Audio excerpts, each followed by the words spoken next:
Assalamualaikum warahmatullahi wabarakatuh. Perkenalkan, nama saya Siska Dian Indriani, biasa dipanggil Bu Siska. Saya mengampu mata pelajaran PPKN. Sebelum pelajaran dimulai, alangkah baiknya kita berdoa dulu. Bismillahirrahmanirrahim.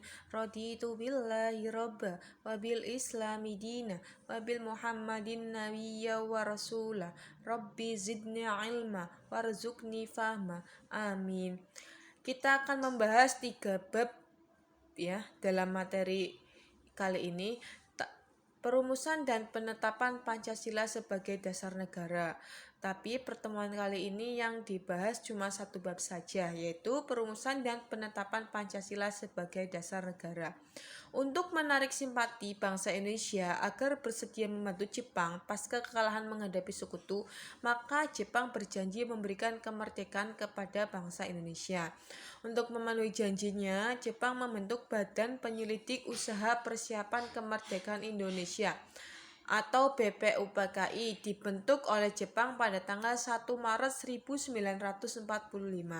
BPUPKI disahkan pada tanggal 29 April 1945 dengan ketua yaitu Dr. Rajimanudjo Diningrat dan wakilnya Ichibangase Yoshio Jepang dan R.P. Suroso. Ini diingat-ingat tanggalnya ya, tanggal BPUPKI. Dibentuknya BPUPKI. Anggota BPUPKI berjumlah 62 orang yang terdiri atas tokoh-tokoh bangsa Indonesia dan 7 orang anggota perwakilan dari Jepang. BPUPKI mengadakan sidang 2 kali. Yang pertama yaitu tanggal 29 Mei sampai dengan 1 Juni, yaitu membahas tentang dasar negara. Terdapat beberapa tokoh yang menyampaikan usulan dasar negara. Yang pertama yaitu Muhammad Yamin, Mr. Supomo, dan Insinyur Soekarno. Disepakatilah rancangan dasar negara yang diberi nama Piagam Jakarta. Sidang kedua berlangsung pada tanggal 10 sampai 17 Juli dengan membahas rancangan undang-undang. Ini tanggal 29 Mei sampai dengan 1 Juni, diingat-ingat ya. Penetapan Pancasila sebagai dasar negara. Kekalahan Jepang dalam Perang Dunia II membuka kesempatan bagi bangsa Indonesia untuk mempersiapkan kemerdekaan atas dasar prakarsa sendiri. Setelah menyelesaikan tugas, BPUPKI dibubarkan dan sebagai gantinya tanggal 7 Agustus Jepang mengumumkan pembentukan Panitia Persiapan Kemerdekaan Indonesia atau PPKI. Nama lain dari PPKI yaitu Dokuritsu Jumbe. Tanggal 17 Agustus adalah hari yang meriah bagi Indonesia. Tepat pada tanggal tersebut 74 tahun yang lalu, Indonesia diproklamasikan sebagai bangsa merdeka. Tentunya Indonesia tidak serta-merta lepas dari berbagai tantangan yang mendatang. Agresi militer, perang dingin, kemiskinan, hingga separatisme.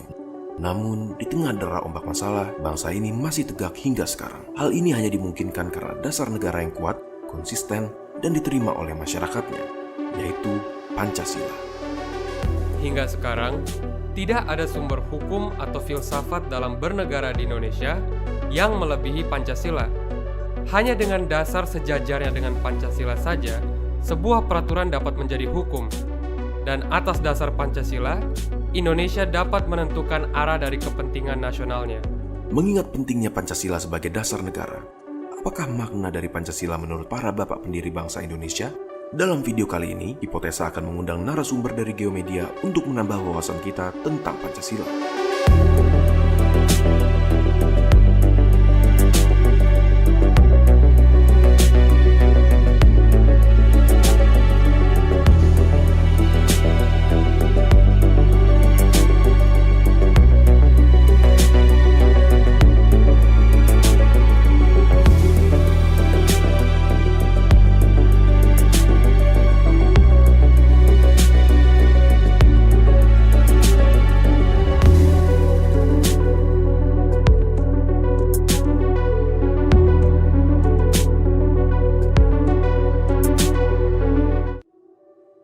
Kuatnya loyalitas masyarakat Indonesia terhadap Pancasila sebagai dasar negara membuat ideologi-ideologi lain atau bahkan bentuk negara yang terpisah dari Indonesia kurang mendapat dukungan.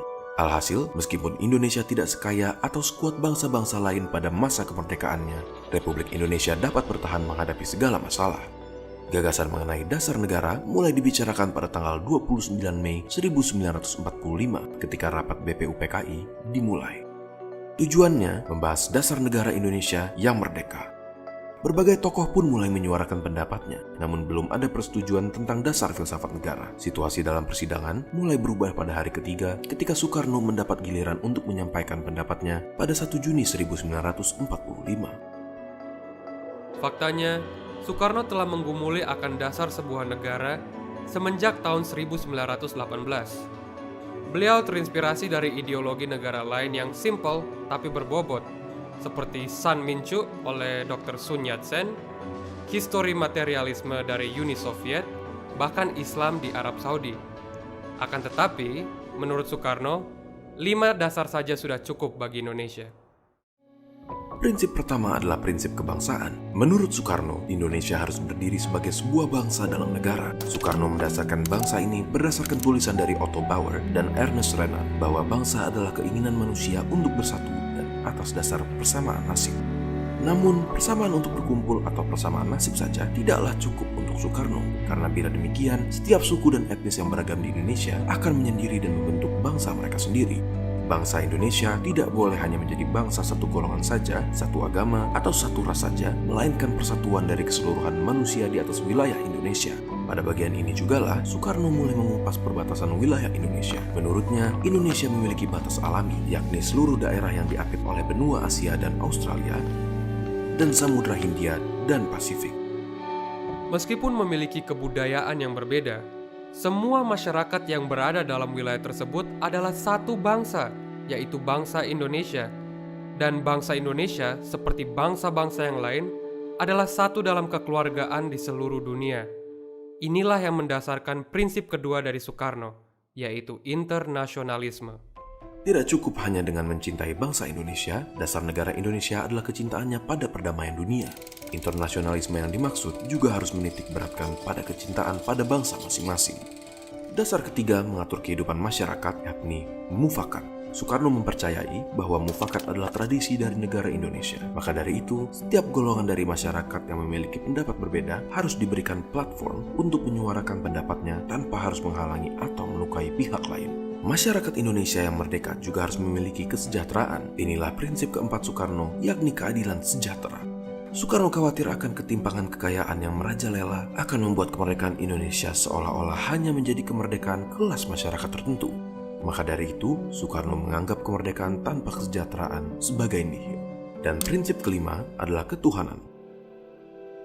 Baik Islam, Kristen, Hindu, Buddha, hingga agama kepercayaan, bangsa Indonesia adalah bangsa yang selalu mengamalkan ajaran agama dan menyembah Tuhan. Maka dari itu, prinsip ketuhanan yang saling menghormati satu agama dengan yang lainnya adalah sebuah keharusan. 5 prinsip Pancasila dapat diringkas menjadi Trisila, dan Trisila menjadi satu, yakni gotong royong. Konsep dari Soekarno pun diterima oleh BPUPKI. Pancasila juga pernah memiliki kontroversinya sendiri. Pada Piagam Jakarta, sila pertama yang mencantumkan kewajiban menegakkan syariat Islam bagi para pengikutnya dihapuskan.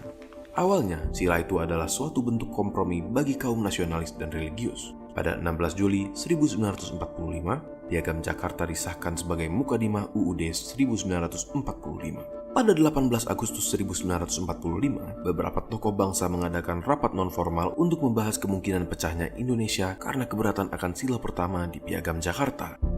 Demi mempertahankan keutuhan bangsa, dilakukan berbagai lobi oleh beberapa tokoh nasional, yang salah satunya adalah Mohatta dan Ki Hajar Dewantara. Pada akhirnya, sila pertama itu menjadi ketuhanan yang Maha Esa dan Mukadimah UUD 1945 menjadi pembukaan Undang-Undang Dasar 1945. Supremasi Pancasila tidak akan dipertanyakan. Tapi apa jadinya bila Pancasila menjadi dalih bagi pemerintahan yang otoriter untuk melabel semua orang yang mengkritik pemerintah sebagai anti-Pancasilais? Ada yang menganggap kebijakan tersebut adalah suatu hal yang penting demi menjaga ketahanan bangsa. Namun ada juga kekhawatiran bahwa kedepannya narasi tersebut akan digunakan untuk membungkam mereka semua yang belum tentu anti-Pancasilais namun hanya kritis terhadap pemerintah. Lantas, bagaimanakah kita menyikapi Pancasila di dunia modern ini? Ya, jadi memang sebaiknya kita tidak memperlakukan Pancasila dengan paradigma otoriter gitu. Ketika kita mempertanyakan relevansi Pancasila untuk generasi muda misalnya, ya satu-satunya cara yang bisa membuat dia menjadi relevan, menjadi tetap sesuatu yang hidup ya, living values, living culture dalam hidup masyarakat, ya dia harus dibuka untuk kemudian generasi muda ini ikut juga merasakan, untuk mereka tuh merasa punya kebebasan juga untuk menafsir, untuk memperdebatkan, mendialogkan Pancasila dengan cara-cara mereka sendiri. Jadi jangan sedikit-sedikit itu menempatkan Pancasila itu sebagai sesuatu yang di atas langit ya, sesuatu yang divine, sehingga ketika dikreasikan sedikit dibilang penghinaan kayak gitu, atau dibikin bercanda sedikit ya dibilang ya itu penistaan Pancasila dan sebagainya. Itu justru itu akan membuat Pancasila menjadi tidak relevan untuk hidup masyarakat, apalagi generasi muda ya. Mungkin kalau sekarang ini ya Gen Z dan di bawah-bawahnya. So kalau menurut saya satu-satunya cara untuk membuat Pancasila itu menjadi hidup, menjadi suatu nilai yang memang bermakna bagi masyarakat adalah dengan menjadikan dia relevan untuk hidup masyarakat. Dan dengan caranya adalah ya dia dibuka untuk semua masyarakat bisa merasa pantas, bisa merasa bebas untuk ikut dalam mendialogkan, mendiskusikan, bahkan memperdebatkan Pancasila.